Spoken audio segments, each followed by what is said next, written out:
మిత్రులారా, అప్పటి నుంచి నేను మాట్లాడిపోవాలని సైగ చేస్తున్నాను.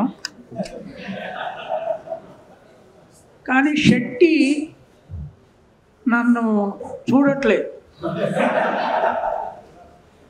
ఎందుకంటే ఈ శెట్టితోటి ఏమైనా ప్రాబ్లం ఉందా అని నాకు, నా జీవితంలో శెట్టిలతో చాలా ప్రాబ్లం ఉంది. లేదు, అదేం కదా, ఐఎమ్ జోకింగ్. సో మిత్రులారా,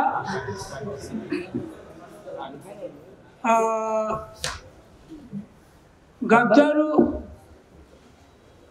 నా మిత్రుడు జహీర్ అలీ ఖాన్ చనిపోయి 1 సంవత్సరం అయింది. అయితే ఆయన జీవితము చాలా పెద్ద జీవితమే కాకుండా ఈ దేశంలో ఒక మూల మార్పుకు, భవిష్యత్తుకు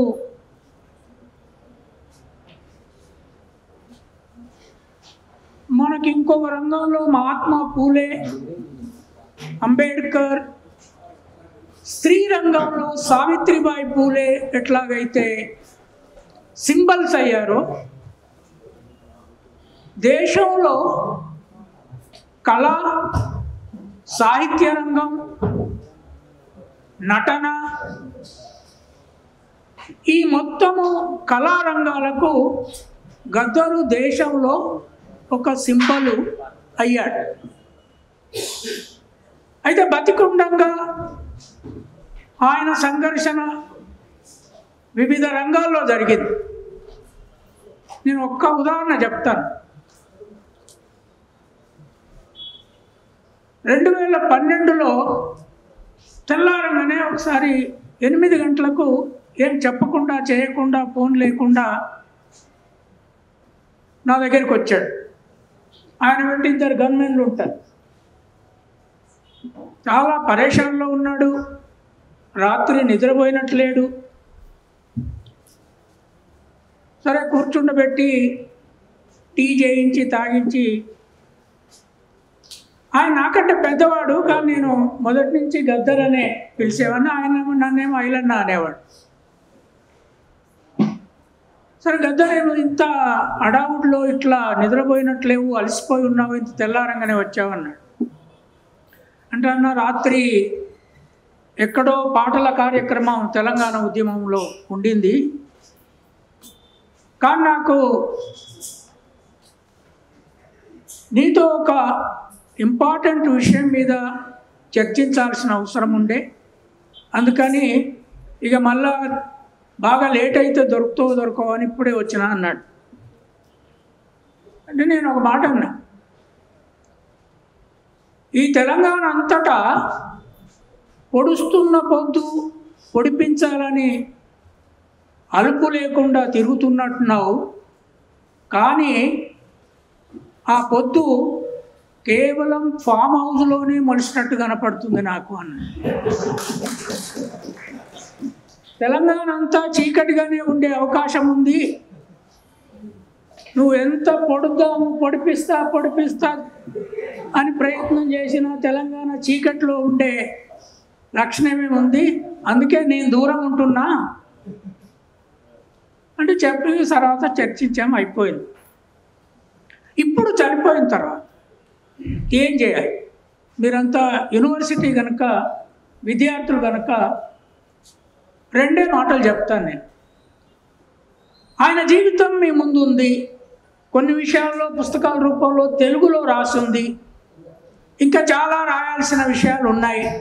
ఎందుకంటే జీవిత చరిత్రలు మల్టిపుల్గా రాస్తే తప్ప ఒక మానవుని జీవితము విభిన్న కోణాల నుంచి చారిత్రక రంగంలోకి రాదు. 1970 నుంచి మేము మార్క్సిస్టు లెనినిస్టు సిద్ధాంతము అధ్యయనం చేసిన కాలంలో బయటి ప్రపంచ సిద్ధాంతవేత్తలే మాకు ఆధారం. భారతదేశపు సిద్ధాంతవేత్తలు ఆనాటికి గాంధీ, నెహ్రూ, తర్వాత రవీంద్రనాథ్ ఠాగూర్ వీళ్ళను చూపెట్టేవాళ్ళు, కానీ వాళ్ళకు మేము వ్యతిరేకంగా ఉన్నాం. కానీ మా జాతులలో పుట్టిన వాళ్ళు ఈ భూమిని ఒక ఉత్పత్తి శక్తిగా మార్చిన వాళ్ళ నుంచి ఈ తత్వవేత్తలు ఎవ్వరూ మాకు కనపడేవాళ్ళు కాదు.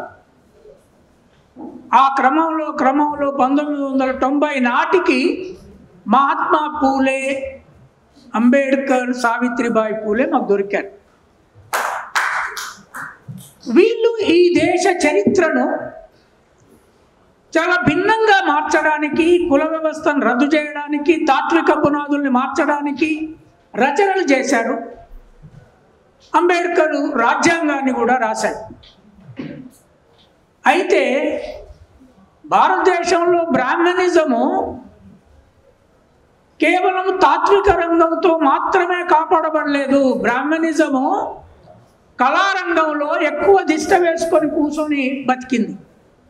అవి సినిమాల రూపంలో ఉంటాయి, అవి నాటకాల రూపంలో ఉంటాయి, అవి వాళ్ళ సాహిత్య రూపంలో ఉంటుంది. ఇప్పుడు అంబేద్కర్ లాగా, పూలే లాగా, సావిత్రిబాయి పూలే లాగా భారతదేశానికి ఒక ప్రత్యామ్నాయ సాంస్కృతిక ఐకన్గా గద్దర్ ఉన్నాడు. అయితే ఈయనను తెలంగాణకే పరిమితం చేస్తే కష్టం. తెలంగాణకే పరిమితం చేస్తే దేశాన్ని మార్చడానికి ఆయన రోల్ మనకు కనపడదు. అందుకని ఇప్పుడు మనం ఏం చేయాలి? మేధావులుగా ఉన్న వాళ్ళు, యూనివర్సిటీ విద్యార్థులు ఒక సీరియస్ అధ్యయనం తప్పకుండా చేయాలి. దానికి తెలుగులో చేయాలి.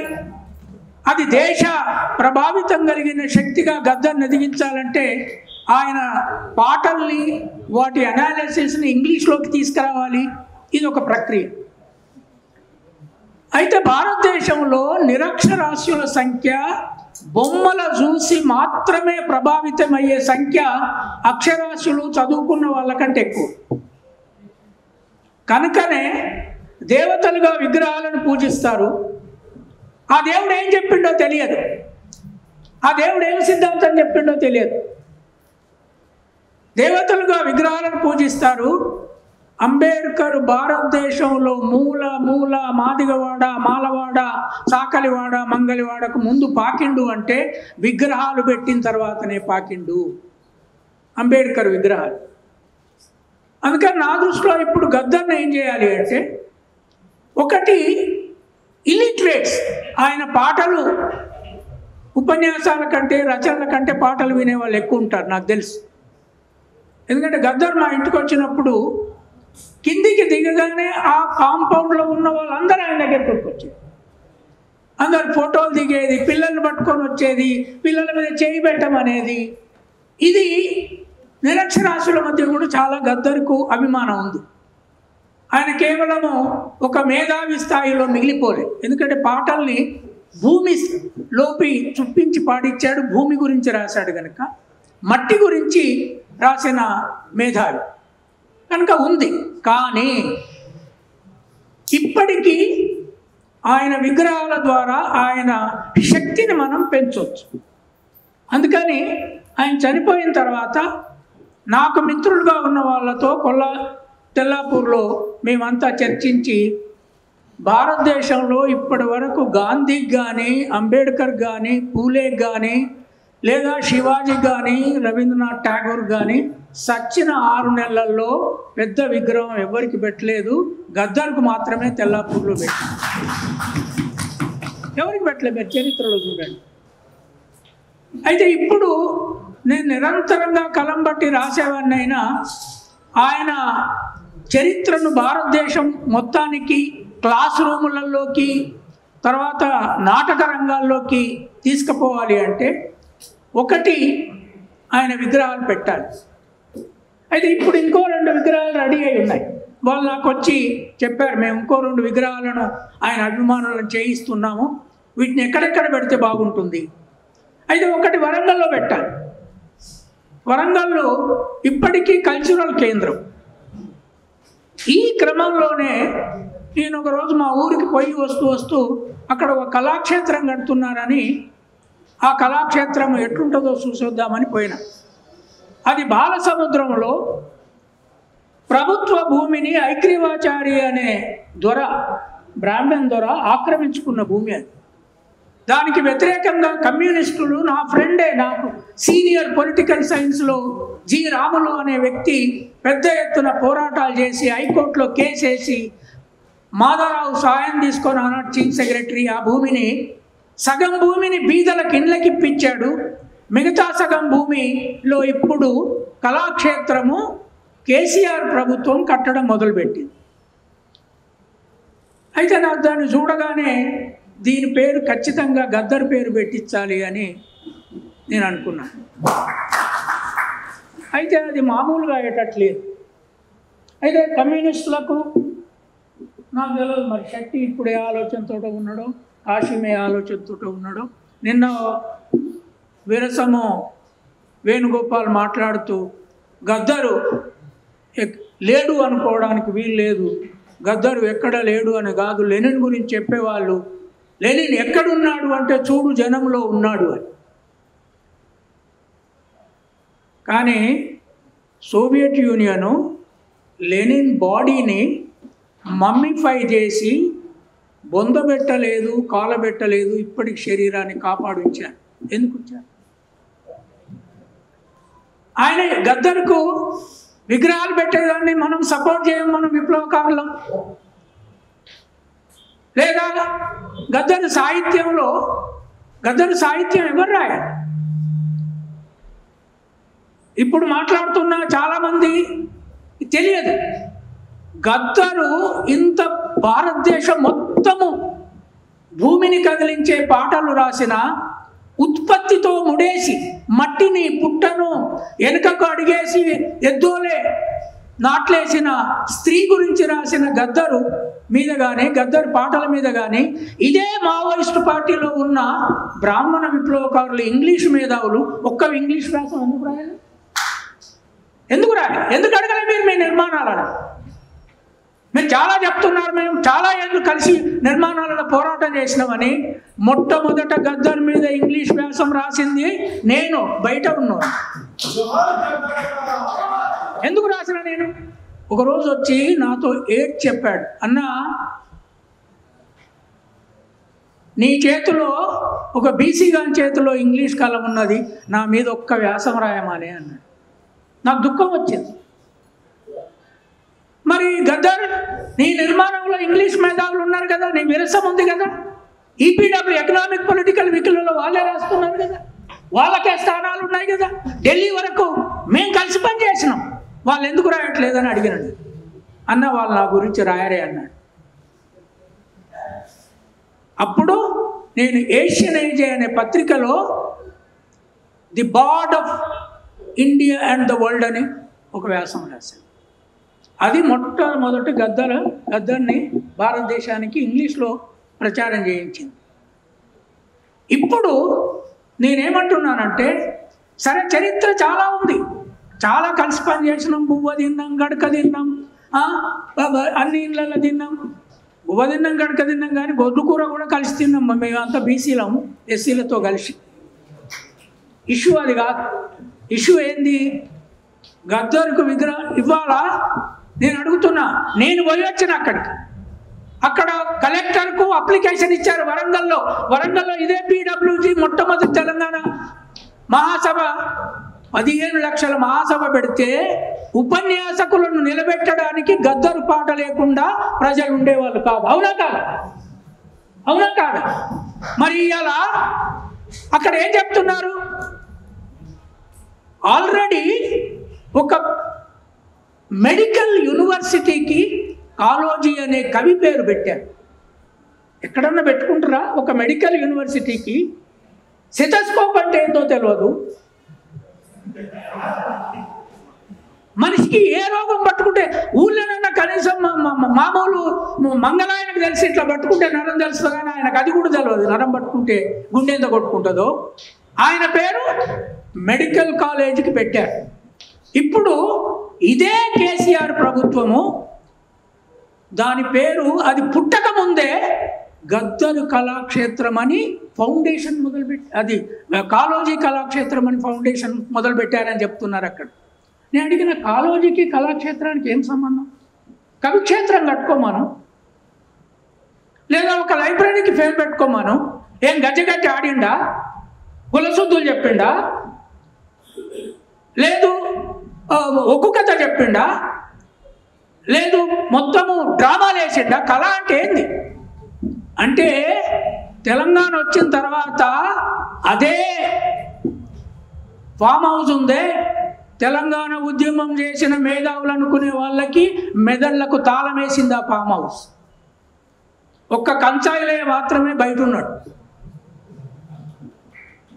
ఆయన తాళం నా దగ్గర పనిచేయలే. నేను చెప్పాను కదా ఆ రోజు కవిత ఫోన్ చేస్తే ఏమన్నా, కవిత ఫోన్ చేస్తే ఏం చేస్తున్నా, రాంగ్ నెంబర్కు చేసినావు కవిత అన్న. ఎందుకన్నా? ఆమెకు నాకు సంబంధం లేదు, వాళ్ళే వస్తారని నాకు తెలుసు. నేను ఇప్పుడు ఏమంటున్నా అంటే, అక్కడ గద్దర్ పేరు పెట్టాలంటే తెలంగాణ వాడు కాదు కదా, ఆయన పేరు ఎట్లా పెడతారు కళాక్షేత్రం? పోదండి, దిస్ ఇస్ డేంజరస్. అట్లయితే రవీంద్రనాథ్ ఠాగూర్ పేరు ఇక్కడ ఉస్మానియాని తీసేయాలి, హైదరాబాద్లో రవీంద్రనాథ్ పేరుతో ఎట్లా కళాక్షేత్రం పెడతారు? ఎక్కడ ఆయన రవీంద్రనాథ్ ఠాగూర్? అవునా కాదా? ఎక్కడ ఆయన రవీంద్రనాథ్? అరే మీరు ఏం మాట్లాడకపోతే నేను పోతా. బెంగాల్ ఆయనకు దేశమంతా ఉంటాయి. మరి విప్లవకారులు ఏం చేస్తున్నారు? కాళోజీకి కళాక్షేత్రం కావాలి, కాళోజీకి ఆయన రాసింది ఏంది, నా గొడవ అని ఒక చిన్న పుస్తకం రాసింది. ఆ గొడవలు ఏం లేదు నాకు తెలుసు. దాంట్లో నాగల్దున్నుడు లేదు, బర్లగాసుడు లేదు, గొడ్లగాసుడు లేదు, పంటలు పండించుడు లేదు. ఎక్కువ ఉంటే సమర్పయామి స్వాహ. అంటే నీ కవిత్వము, నేను ఇవాళ గద్దర్ గురించి ఇక్కడ సీరియస్గా మాట్లాడడం కోసం యాక్చువల్గా నేను పోవాలి కనుక, గద్దరు మట్టి గురించి రాశాడు, మట్టి చేతుల గురించి రాశాడు. ఆయన పాట పాడడానికి వచ్చినప్పుడే ఇవి మట్టి చేతులు అనేవాడు. మొత్తం విరసంలో ఎవరన్నా మట్టి చేతులు గుర్తింపజేసారు. అందుకే భారతదేశంలో హరప్పా నగరము కట్టినప్పటి నుంచి, హరప్పా నగరము కట్టినప్పటి నుంచి ఇప్పటి వరకు ఒక అన్టచబుల్ ఫ్యామిలీలో లేదా శూద్ర ఫ్యామిలీలో కూడా భూమి నుంచి పుట్టి, భూమి నుంచి పాటలు, భూమి నుంచి ఆటలు తయారు చేసిన మేధావి గద్దర్ తప్ప ఎవరు లేరు. వేదకాలం నుంచి కాదు. మీకు తెలుసు కదా, హరప్పా హిస్టరీ ఇప్పుడు చదవాలి అంటే హరప్పకి ఇప్పుడు సింబల్ ఎవరు చూపెడుతున్నారు? ఆర్కియాలజిస్టులు అంతా అక్కడ నాట్యం చేసిన అమ్మాయి బొమ్మ చూపెడుతున్నారు, కళ. ఈ ప్రస్తుత దశకు భారతదేశానికి సింబల్ ఎవరంటే గద్దర్. మరి ఇది వినదలుచుకోకుండా ఏమో కాశీ వెళ్ళిపోయాడు. ఇది అనేది ఏంటి అంటే, మీరు గద్దర్ పట్ల సీరియస్గా ఉంటే వెంటనే విప్లవకారులందరూ వరంగల్ కళాక్షేత్రం పేరు గద్దర్ పేరు పెట్టాలని ప్రకటనలు ఇవ్వండి. ఎందుకు ఇవ్వరు? అంటే కాళోజీ పేరు వద్దనడానికి మీకు ధైర్యం లేదు. అంటే బ్రాహ్మణిజాన్ని ఒకలేమో మొత్తం ఇన్స్టిట్యూషన్స్ కన్నీ బ్రాహ్మణికల్ పేరు పెడతారు, పవర్ ఏమో 2-3 కులాల చేతుల్లో ఉంటుంది. వీళ్ళందరూ గద్దర్ ఏం చేయాలి? మరి గద్దర్ దేనికి పోరాటం చేశాడు? అందుకని కాకతీయ యూనివర్సిటీ విద్యార్థులు నిన్న అదే కళాక్షేత్రంలో ముందు పోయి వర్ధంతి జరిపారు. మీరు దానికి మద్దతు ఇస్తారా? లేదా పోరాటం తప్పకుండా చేయాలి. అది కాంగ్రెస్ గవర్నమెంట్ అయినా చేయాలి, ఇంకోటైనా చేయాలి. నాకు అర్థం కాదు ఏంటి అంటే, ఆ కళాక్షేత్రం కట్టడానికి ప్రారంభించినప్పుడు వరంగల్ అతని పేరే కళాక్షేత్రంలో కళల కోసం పనిచేసిన అతని పేరు పెట్టాలంటే సుక్కసత్తయ్య వరంగల్ వాడు. సుక్కసత్తయ్య వరంగల్ వాడు. ఒక ఆయన ఏం చెప్తున్నాడు, నాకు కాళోజీకి పెద్ద అవార్డు వచ్చింది కదా పద్మ విభూషణ్ అని. ఎవరిచ్చారు? పివి నరసింహారావు ఇచ్చాడు. వాళ్ళోడు వాళ్ళ ఆయనకి ఇచ్చుకున్నాడు. కానీ సుక్కసత్తయ్యకి ఎవరున్నారు ఢిల్లీలో? ఎవరున్నారు? ఆ సుక్కసత్తయ్యకు పద్మభూషణ్ వచ్చింది కదా, ఆయన పేరు పెట్టడానికి ఆలోచించలే. పోనీ ఇదే చంద్రశేఖరరావు కోసం పాటలు పాడి పాడి పాడి చచ్చిపోయిండే యంగ్ యువకుడు సాహిత్యం అప్పటికే చచ్చిపోయింది కదా, ఆయన పేరు ఎందుకు పెట్టాలని ఆలోచించలే. పెట్టరు వాళ్ళు. మీరు పోరాటం చేయాలి. మరి మీరు అనొచ్చు, అవి ఎక్కడ సార్, మేము ఎక్కడ చేస్తాం, నువ్వేం చేస్తావు అని. నువ్వు చేయాలి కదా, మేము ఎందుకు చేస్తామని. దురదృష్టవశాత్తు నాకు ఇప్పుడు 72 ఏళ్ళు, ఇంకా చాలా కాలం మాట్లాడే పరిస్థితి కూడా ఉండదు. కనుక మీరు ఆ కళాక్షేత్రానికి గద్దర్ పేరు పెట్టి అక్కడ గద్దర్ స్టాచ్యూ రెడీగా ఉంది, దాని పోరాటాన్ని ఉస్మానియా కాకతీయ కలిపి పోరాటం చేసి పెట్టిస్తారా లేదా? గట్టిగానండి. కళాక్షేత్రానికి గద్దర్ పేరు పెట్టాలి పెట్టాలి కళాక్షేత్రానికి గద్దర్ పేరు పెట్టాలి పెట్టాలి. సార్ రెండవది, విభేదాలు ఉండొచ్చు, కానీ నేను అనేది ఏంటి అంటే దళిత సంఘాలు, విప్లవ సంఘాలు, కమ్యూనిస్టు సంఘాలు అన్నీ కలిసి ఆయన మొత్తము ఈ దేశంలో ఆయనను మనం ఒక సింబల్గా తయారు చేసినప్పుడు కళల రూపం మారుతుంది. అందుకే అది చేస్తూనే రెండవది, ఇంగ్లీష్ లిటరేచర్ పిల్లలు ఎవరైతే ఉన్నారో, తెలుగులో మనం ఎంత రాసుకున్నా ఇక్కడే ఉంటాం, ఎంత మాట్లాడుకున్నా ఇక్కడే ఉంటాం. కనుక దేశానికి పోవాలి, ప్రపంచానికి పోవాలంటే ఇంగ్లీష్ లిటరేచర్ పిల్లలు, చదువుకునే పిల్లలు ఆయన సాహిత్యాన్ని ఇంగ్లీష్లోకి తేండి. ఈ 2 కార్యక్రమాలు వచ్చే రోజులలో మనం చేసినామంటే, ఒకవైపు అంబేద్కర్, పూలే, రెండో వైపు కళారూపాలకు సింబల్గా భారతదేశంలో వాళ్లకు నటరాజు ఉన్నాడు, వాళ్ళకు రవీంద్రనాథ్ ఠాగూర్ ఉన్నాడు. కానీ ఈ దేశపు ఉత్పత్తి కులాలందరికీ, ఆదివాసులకు, దళితులకు, బీసీలకు, శూద్రులందరికీ గద్దర్ సింబల్ అవుతాడు. ఆ పోరాటాన్ని కొనసాగిస్తాడు. Thank you.